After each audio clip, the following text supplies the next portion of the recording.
Devaraj sir, ಇವತ್ತು ಹಿಗ್ಗಾಮುಗ್ಗ ಉಸ್ತುವಾರಿ ಸಚಿವರು ಮಾತನಾಡ್ತಾ ಇದ್ರು, ನೇರವಾಗಿ ನಿಮ್ಮನ್ನೇ ಟಾರ್ಗೆಟ್ ಮಾಡಿದ್ದು. ಒಂದ್ ಕಡೆ ಕುಮಾರಸ್ವಾಮಿ ಅವ್ರ ವಿಚಾರದಲ್ಲಿ, ಕುಮಾರಸ್ವಾಮಿ ಅವ್ರು ಏನು ಮಂಡ್ಯನ ಹಾಳು ಮಾಡಕ್ಕೆ ನಿಂತಿದ್ದಾರನ್ರಿ, ಇಲ್ಲೆಲ್ಲ ಸೌಹಾರ್ದಯುತವಾಗಿತ್ತು, ಯಾಕೆ ಕೇಸರಿ ಶಾಲೆ ಹಾಕೊಂಡ್ಬಿಟ್ಟು ಯುವಕರನ್ನೆಲ್ಲ ದಾರಿ ತಪ್ಪಿಸ್ತಾ ಇದ್ದಾರೆ ಅಂತ ನೇರವಾಗಿ ಹೇಳಿದ್ರು ಇವತ್ತು. ಸರ್, ಇವತ್ತು ಸನ್ಮಾನ್ಯ ಚಲುವರಾಯಸ್ವಾಮಿ ಅವರಿಗೆ ಒಂದು ಪ್ರಶ್ನೆಯನ್ನು ಕೇಳ್ತೀನಿ ಸರ್. JDS ಪಕ್ಷ 2013 JDS ಪಕ್ಷದಲ್ಲಿ ಸದಸ್ಯರಾಗಿ ಶಾಸಕರಾಗಿ ಇದ್ಕೊಂಡು ಕಾಂಗ್ರೆಸ್ ಪಕ್ಷದ ರಾಜ್ಯಸಭೆಗೆ ಚುನಾವಣೆ ಹಾಕಿದ್ರಲ್ಲ, ಯಾವ ನೈತಿಕತೆ ಇತ್ತು ಅವರಿಗೆ? ಚುನಾವಣೆಗೆ ಓಟ್ ಹಾಕಿದ್ರಲ್ಲ, ಯಾವ ನೈತಿಕತೆ ಇತ್ತು? ಇದೇ ಪಕ್ಷದ ಮೆಂಬರು ಶಾಸಕರು ಆಗ ಇತ್ಕೊಂಡಿದ್ದು ಸಹ ಕಾಂಗ್ರೆಸ್ ಪಕ್ಷಕ್ಕೆ ಮತದಾನ ಮಾಡ್ತಾರೆ, ಯಾವ ನೈತಿಕತೆ ಇತ್ತು ಅವತ್ತು ಅವರಿಗೆ? ಪಾಲಿಟಿಕ್ಸ್ ಅಲ್ಲ, ಪಾಲಿಟಿಕ್ಸ್ ಅಲ್ಲ, ನೈತಿಕ ಅನ್ಕಾನ್ಸ್ಟಿಟ್ಯೂಷನಲ್, ಅದು ಟೋಟಲಿ ಅನ್ಕಾನ್ಸ್ಟಿಟ್ಯೂಷನಲ್. ಒಂದಾಯಿತು ಸರ್. ಕೇಸರಿ ಶಾಲ್ ಬಗ್ಗೆ ಬರ್ತೀನಿ ಸರ್. ನಾನು ಒಂದು ಹೋರಾಟಕ್ಕೆ ಹೋಗಬೇಕು. ನಾನು ಇವತ್ತಿನ ದಿವಸ ದಲಿತ ಸಂಘರ್ಷ ಸಮಿತಿ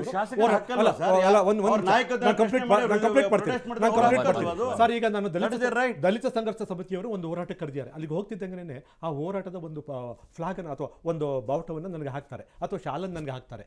ಕುದುರೆಮುಖ ಹೋರಾಟ ಇತ್ತು, ಅಲ್ಲಿಗೆ ಹೋದೆ. ಅವರು ಅವರ ಒಂದು ಕಂಪನಿಯ ಶಾಲನ್ನು ನನಗೆ ಹಾಕಿದ್ರು. ಯಾವುದೇ ಒಂದು ಹೋರಾಟಕ್ಕೆ ಹೋದಾಗ ಆ ಹೋರಾಟದಲ್ಲಿರ್ತಕ್ಕಂಥ ಶಾಲನ್ನು ಹಾಕ್ತಕ್ಕಂಥದ್ದು ಪದ್ಧತಿ. ಅದು ಅವ್ರು ಹೋದ್ರೂ ಅಷ್ಟೇ, ನಾನು ಹೋದ್ರು ಅಷ್ಟೇ, BJP ಅವರು ಹೋದ್ರು ಅಷ್ಟೇ. ಅಲ್ಲಿ ಹೋರಾಟ ಮಾಡ್ತಿದ್ದಂಥವ್ರು ಯಾರು? ಹಿಂದೂ ಕಾರ್ಯಕರ್ತರು. ಅವ್ರು ಶಾಲದ ಹಾಕಿಯಾರೆ, ಹಾಕೊಂಡಿದ್ದೀವಿ.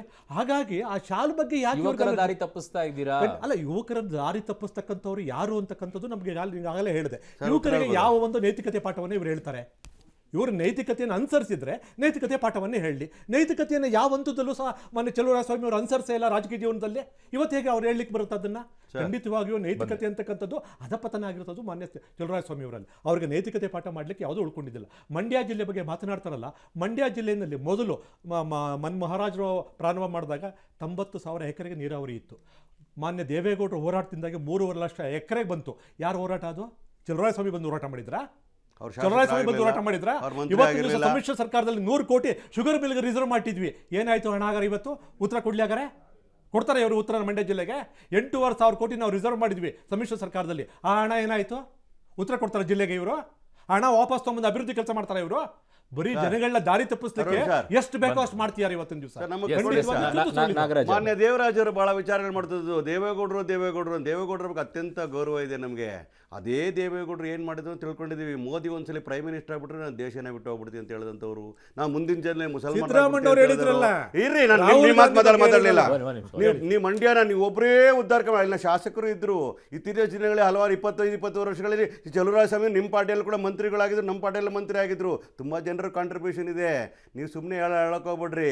ನಿಮ್ಮ ಟರ್ಮಲ್ಲೇ ಕೂಡ ಆ ಶುಗರ್ ಫ್ಯಾಕ್ಟ್ರಿ ಬಂದಾಗಿದ್ದನ್ನ ಸಿದ್ದರಾಮಯ್ಯ ಬಂದು ಓಪನ್ ಮಾಡ್ಲಿಕ್ಕೋಸ್ಕರ ನಾವು ಹಣಕಾಸು ಕೊಟ್ಟಿರ್ತೇವೆ, ಮರಿಬೇಡ್ರಿ. ಅದೆಲ್ಲ ಇನ್ನೊಂದು ಕಡೆ ಡೆವಲಪ್ಮೆಂಟ್ ಬಗ್ಗೆ ಮಾತಾಡೋಣ. ನಾನು ಮಾತಾಡ್ತಾ ಇರ್ತಕ್ಕಂಥ ಕೇಸರಿ ಬಗ್ಗೆ ಮಾತಾಡ್ತಾ ಇದ್ರಿ. ಈಗ ನಡೀತಲ್ಲ, ಕುಮಾರಸ್ವಾಮಿ ಹೋಗಿದ್ದು ಬೇಡ ಅಂತ ಹೇಳಲ್ಲ ನಾವು. ಶಾಲು ಕಾಲು ನೀವು ಯಾವುದೇ ಕಲರ್ ಹಾಕೊಳ್ಳಿ, ಅದ್ರ ಬಗ್ಗೆ ಆಕ್ಷೇಪ ಇಲ್ಲ. ಇಂಥ ವಿಚಾರಗಳು ಬಂದಾಗ ನೀವು ಅದನ್ನು ಆ ಒಂದು ಶಾಂತಿ ಕಾಪಾಡ್ತಕ್ಕ ದಿಕ್ಕಿನಲ್ಲಿ ಮಾತಾಡಬೇಕು. ಆ ಪ್ರೊಟೆಸ್ಟ್ಗೆ ಹೋಗ್ಬೇಕು, ಕೊಡಬೇಕು, ಪ್ರೊಟೆಸ್ಟ್ಗಳಿಗೆ ನೀವು ಹೋಗ್ಬೇಕಾ ಬೇಡ ಯೋಚನೆ ಮಾಡಬೇಕಾದ್ರೆ. ಯಾವ ರೀತಿ ಪ್ರೊಟೆಸ್ಟ್ ಅದು?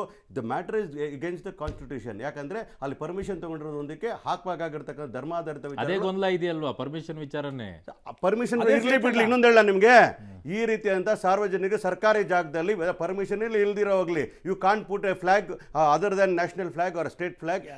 ನಿಮ್ಮ ಧರ್ಮದ ಫ್ಲಾಗ್ ಹಾಕ್ಲಕ್ಕೆ ಬರಲ್ಲ. It's unconstitutional. ಅಲ್ಲ sir, so we should take action against whichever political party comes in place. ಇದ್ದ ಜಾಗ ಯಾರ್ದು? ಡಿವಿಡ್ಕೆ ಇದ್ದ ಜಾಗ. ಹಾಗಾಗಿ ಆ ಪಾಯಿಂಟ್ ಅನ್ನ ಯಾವಾಗಿದ್ರು ಇಡಬೇಕು. ಅದೇ ಈ ಪಾಯಿಂಟ್ ಯಾವಾಗಿದ್ರು ನಾಗರಾಜ್ ಆಗಲು ಒಂದೇ ಮಾತಿನಲ್ಲಿ ಇರೋದು. ಇರ್ತೀನಿ ಸರ್, ಇನ್ನೂ ತುಂಬಾ ಇದಾವೆ ಡಿಬೇಟ್ಗಳು. ಓಕೆ, ಈ point last conclusion. Last time ಬಂದಿದ್ದೀವಿ. ನಾನು ಕೇಳೋದು ಬಿಜೆಪಿ ಅವರಿಗೆ, ನೋಡಿ, ನೀವು ಬಿಜೆಪಿಯ ಒಂದು ಪಕ್ಷವಾಗಿ ರಾಜಕಾರಣ ಮಾಡಿ, ನಾ ಬೇಡ ಅಂತ ಹೇಳಿಲ್ಲ. ನೀವು ಸೆಕ್ಯುಲರ್ ಅಲ್ಲ ಅಂತ ಗೊತ್ತು ನಮಗೆ. ಆದರೆ ನಾನು ಕೇಳೋದೇನು ಗೊತ್ತಾ, ಡೆವಲಪ್ಮೆಂಟ್ ಬಗ್ಗೆ, ನಿಮ್ಮ 10 ವರ್ಷದ ಸಾಧನೆಗಳ ಬಗ್ಗೆ ಇಟ್ಟು ಮಾತಾಡಿ. ಅದನ್ನ ಬಿಟ್ಬಿಟ್ಟು ಧರ್ಮ ಧರ್ಮ ಧರ್ಮ ರಾಮನ್ಗೆ ಕಾಟ ಕೊಡ್ತೀರಿ. ರಾಮನ್ಗೆ ಕಾಟ ಕೊಡ್ತೀರಿ. ರಾಮನು ದೇವರು ನಿಮ್ಗೆ ಮಾತ್ರ ಅಲ್ಲ, ಇಡೀ ವಿಶ್ವಕ್ಕೆ ರಾಮ. ಅರ್ಥವಾಗಲ್ಲ ನಿಮ್ಗೆ? ಕೇಸರಿ ಬಿಟ್ಟು ಹೊರಡೆ ಬರಕ್ಕಾಗಲ್ರಿ. ಕೇಸರಿ ಬಣ್ಣ ಹೊರಡೆ ಬರಕ್ಕಾಗಲ್ಲ. ಜನ ನಿಮ್ಮನ್ನ ಒಪ್ಪೋದೇ ಇಲ್ಲ. ನಿಮ್ಮ ಭಾವನಾತ್ಮಕ ವಿಚಾರಗಳನ್ನ ಧರ್ಮದ ರಾಜಕಾರಣ ಬಿಜೆಪಿ ಅಲ್ಲ ರೀ. ಅದು ದೇವಸ್ಥಾನದಲ್ಲಿ ಪೂಜೆ ಪವಿತ್ರವಾಗಿರೋದು, ರಾಷ್ಟ್ರಕ್ಕೆ ಪವಿತ್ರ ಪವಿತ್ರವಾಗಿ